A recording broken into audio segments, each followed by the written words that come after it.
Welcome to the light. A Florida therapist has been stabbed to death by a former client who also attacked one of her patients, according to authorities. Rebecca White, who was 44 years old, who is shown above, was attacked in her very own office on Monday night after Michael Smith, who's age 39, shown here, allegedly burst into her office and demanded a session. Now, Michael Smith was found hours later deceased at 8 a.m. on Tuesday morning, and he's believed to have taken his own life, according to a statement from the Orange County Sheriff's Office.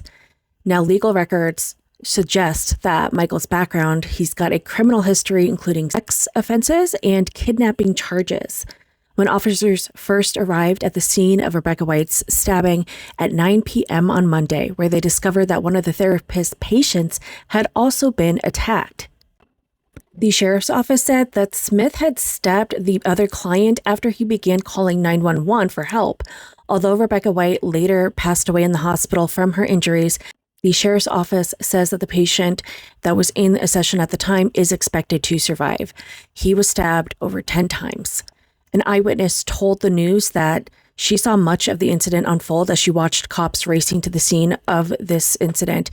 She said, quote, "I looked through the glass door and I could see a big man with a red hoodie on and a woman next to him with a white shirt on, and I couldn't really see what was going on. They were just standing there, and then I saw all the cops coming. They were flying each way and then going behind the building." Rebecca White's death has rocked the local community as well as the therapist community.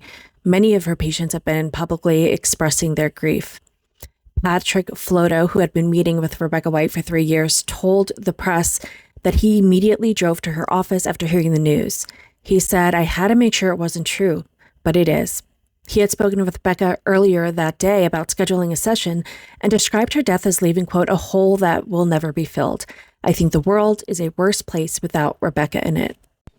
Another of Rebecca's friends, Charlotte McCullough, shared that she had been inundated with phone calls from people sharing their appreciation for the late therapist. She stated, quote, "I've received so many calls from people saying how good of a therapist she was, specifically to the area that was her specialty, the niche that she specialized in. This has been devastating for our community as well as therapists, and for me personally," she added. "Rebecca was an excellent therapist."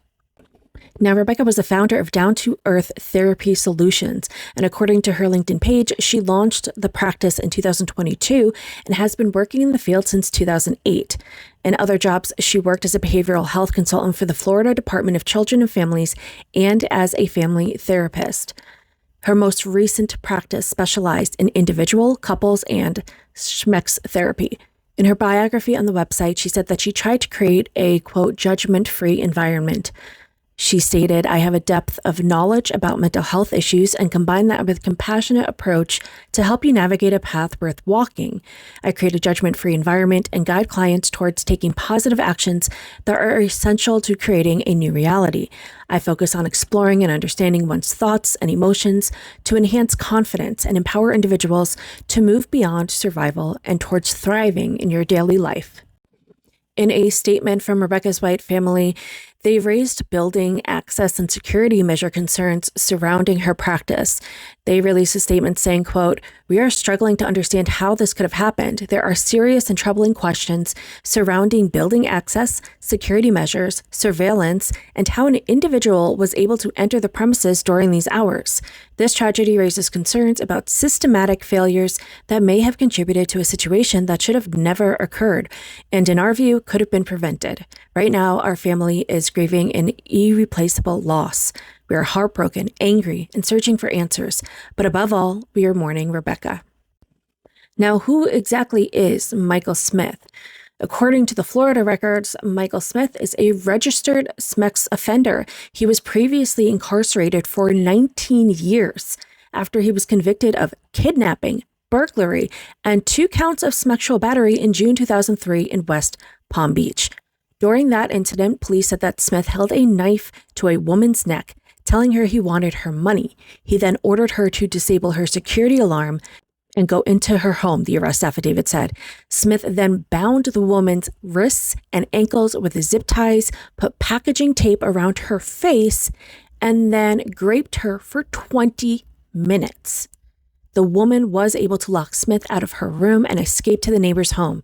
The woman told investigators she thought the intruder was the son of a woman who lived in the area. Michael Smith's DNA matched the evidence obtained from the victim's body. The conditions of his parole mandate that he have psychological or psychiatric evaluation geared towards someone who has committed a violent and vicious sexual battery and who has a violent antisocial personality disorder.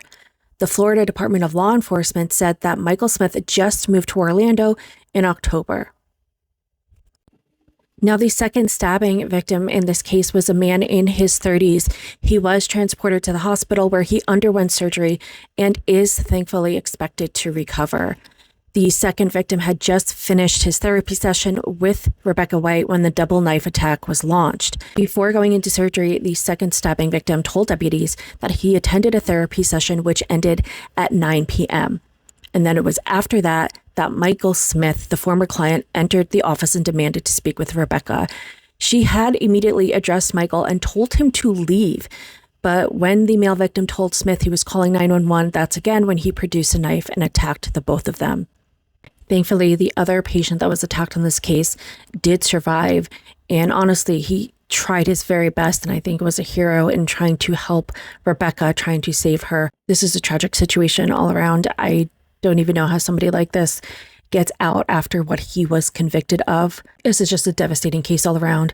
When you have somebody that is actively trying to help those who struggle, who have had trouble in the past, trying to help them get to a new part in their life, to then be attacked by somebody like that and their life taken away is just unimaginable.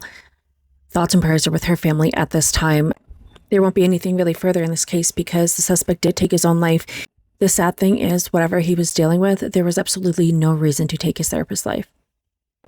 Thank you for tuning in. Let me know your thoughts below. As always, please make sure that you're following me and hit that like button to help support my channel. And as always, I will see you all in the next one.